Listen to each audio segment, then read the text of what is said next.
Hi, I'm Gary, welcome to my channel. The kit I'm looking at today is the 1/72nd scale F-16AM fighter in Ukrainian colours, released this year 2025 by ICM. This set is based on the F-16A kit from Hasegawa that first appeared all the way back in 1985, but it's here with new parts from ICM, including AIM-120 or AMRAAM missiles and the EKIPS Plus countermeasure pods. A set of PAG-14 airfield planking is also included. Now, if you enjoy the show, and I hope you do, please remember to let YouTube know by giving it the imperial thumbs up, by hitting the notification bell and by subscribing to the channel. It's free and a great way to show your support. So let's make a start with the box the kit comes in. Well, here it is, the cover of the box of ICM's new F-16AM of the Ukrainian Air Forces with PAG-14 plates, airfield plates. On the front, as you can see here, it says 1/72nd scale, which it is indeed, and the product code is 72145.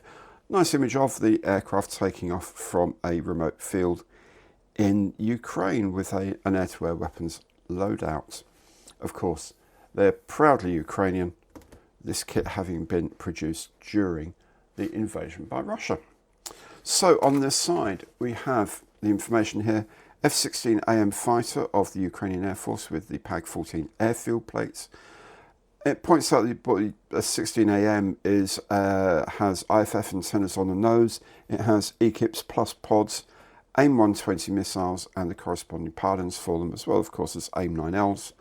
And it includes a set of PAG-14 airfields plate for having a parking area. The kit, when complete, is going to be 202 millimeters long. And there are 73 parts in total.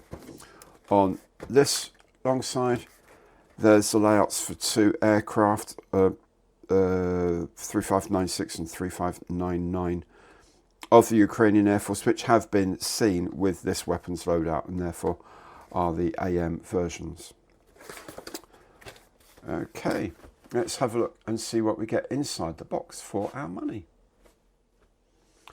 As usual, the box is a top opener with this outer glossy cover, and then inside is a very sturdy cardboard box protecting the parts, which is a top opener with a hinge back there. And then we have the contents. Here's the PAG-14 plates we put together to make our airfield setting for the aircraft to be parked on. We have some pale grey plastic parts saying made in Japan, because this is, I believe, a Hasegawa kit. The F-16 component of it is from Hasegawa, made in Japan. And then there's another bag with the parts made by ICM to convert it into the AM variant, carrying the AIM-120 missiles. There is an instruction leaflet, of course, in here. There is a decal sheet, of course, and there's a leaflet advertising the ICM range of paint colours. Let's have a look at all these bits in a bit more detail. Here's the frame. A is, of course, the upper fuselage half of the F-16. Frame B contains the lower fuselage half, the exhaust, the intake and the intake housings, pilot ejection seat. This is, I'm guessing, yep, the cockpit tub, an access ladder, which is a nice touch to have, and a few extra bits and pieces of undercarriage and some wheels. Frame C, as you can see, wings, fin, the tailplane, horizontal stabilizers, if you will. The undercarriage, nose undercarriage, has the nose wheel moulded into it. This is the back end, the afterburner bar at the back end.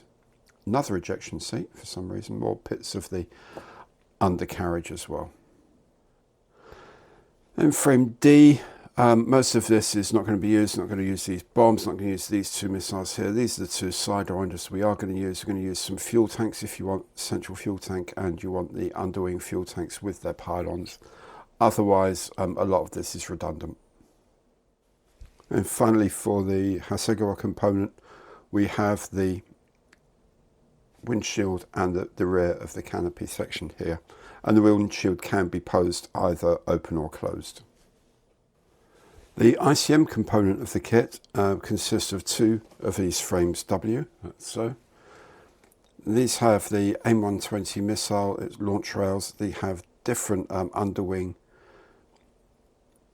pylons, and they have these teeny tiny things here which are the IFF vanes. Of 4 of them, 2 on this frame, 2 on the other frame, that go on the nose, and they'll be a lot of fun to put on. The other ICM component are the PAG-14 airfield plates. There are 32 of these individual pieces made or supplied in the kit, so you can lock them together like that, or maybe even like that, and then cut them at each end. Anyway, 32 of them. I'm guessing that's what, 4 by 8, so 4 along and 8 high. 6.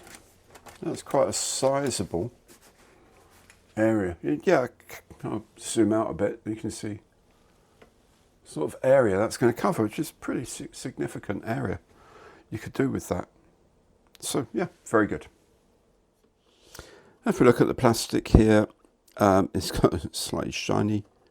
The panel lines are, reasonably nice. They're actually quite subtle. The interior of the wheel well here is relatively basic to what you'd see here. Again, you look at the wheel well ends here. These would be much better defined in a 1/72 scale these days. But this is a 12-year-old kit, so it's not too bad. You would get a much sharper print these days. Pilot figure is included, of course. Again, it's okay, not the best, not the worst. It will do, is essentially how this feels. The arm is separate. I don't know whether that's any use in putting it so it looks like it's actually holding the control column. I don't know. These are the main wheels. They look okay, all right. And the outside of the inlets, the chin inlets, again, the panel lining is quite subtle, so it'd be interesting to see how much we can bring that out in the full size kit. There's an interesting sort of thermal effect there, which doesn't. No, you can't feel it on the plastic itself, so that's okay. Control column is there, nicely modelled, very, very small, little bits and pieces. So yeah, pretty good actually. But then Hasego have got a good reputation in these things. Main wings are, they're looking okay. There's a bit more grungy sort of look to it. That might reward a slightly sort of filling primer, very, very fine filling primer. With that, because it looks like it might have a little bit of an issue with that patterning. The wheels, a single piece wheel assembly for the nose. It's the main gear legs, nicely moulded, and the actuator, or not actuators. These are supports, aren't they, for the undercarriage?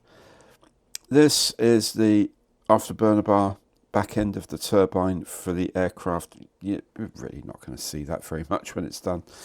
The fin is here. That is just like the bottom of the fin. Top of the fin is moulded in a single piece, so you haven't got to assemble two sides of the entire fin. Most of it's already there. And all of the weapons points are moulded. And again, you can see the strange. Yeah, you can almost feel that. Probably may need a very, very gentle sand, like sort of 800 grit or maybe even finer, just to make sure that's all levelled out. But I don't want to go too hard because I don't want to lose the panel details, because I certainly don't want to be rescribing all of it. Let's see how we go with that. Now the modern extras, the added parts that make this a modern F-16AM from ICM are really nicely moulded, as you might imagine. So these would be brand new moulds. These are those tiny, tiny little vanes for the IFF. There's 4 of them in total to put together onto the kit. That's going to be an absolute barrel of laughs. And the AIM-120 missile single piece moulding, and it looks all right to me. So that should make it a relatively easy kit to modify.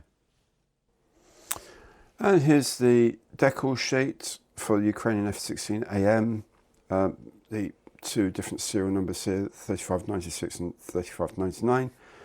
Ukrainian Armed Forces symbols and roundels, of course. Not that many stencils to worry about, which is a good thing. These brown and yellows are for the weapons.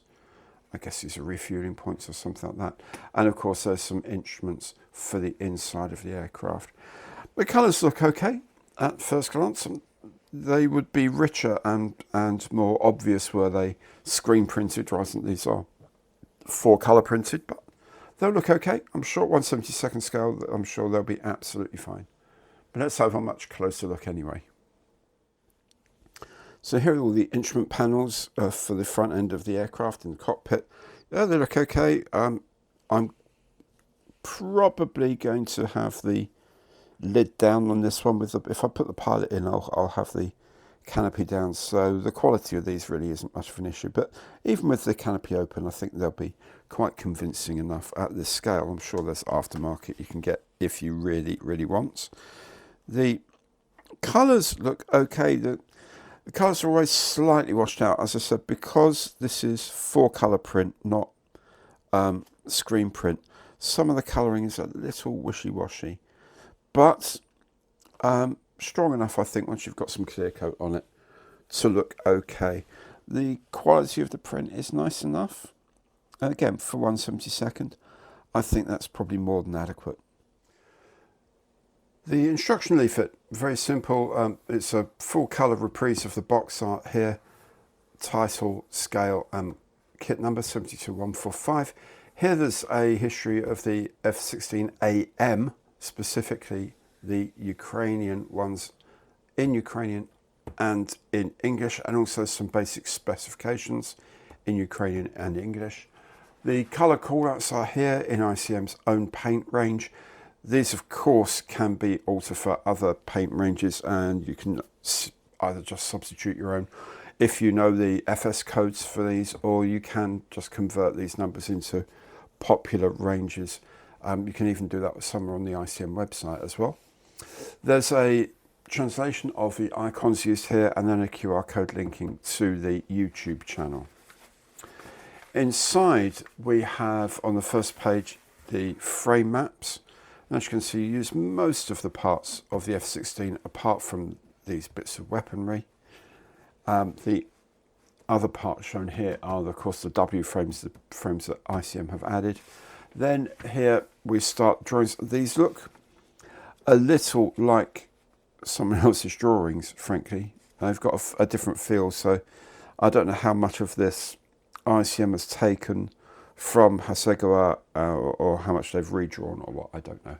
Anyway, pilot figure with all the colourings there, and build the cockpit, put the cockpit into the aircraft, finish the inlets and exhausts, put them on, the ventral strakes there. Then we put the weapons pylons on, a new weapons pylon. It says 2.5mm there to make sure the gaps are accurate. Here are those tiny little pieces I mentioned for the IFF, and here it says they've got to be 1.2mm apart, and they are 0.5 millimeter from this panel line. Okay, we'll see what we can do with that. Fin here, undercarriage, fairly straightforward undercarriage. There's the ladder with its support arm, nose probe, little piece of glass for the heads-up display, presumably. Here you can see this. You can have the cockpit closed or open should you wish. Fuel tank, ventral fuel tank, underwing fuel tanks, sidewinder with its launch rail, the pods, one under each wing. You'll notice on the instructions here that both wings have a number 18. That's not the way it is. This little visual detector needs to be pointing outwards. So this one would be actually number 18. Sorry, number 19. This would be number 19 here, number 18 here. But, you know, you'd figure that out for yourself, I'm sure. And then there's the schemes to the two aircraft. They're identical apart from essentially the numbers. So there we go. Very smart looking aircraft indeed. And so there it is. That's the instruction booklet.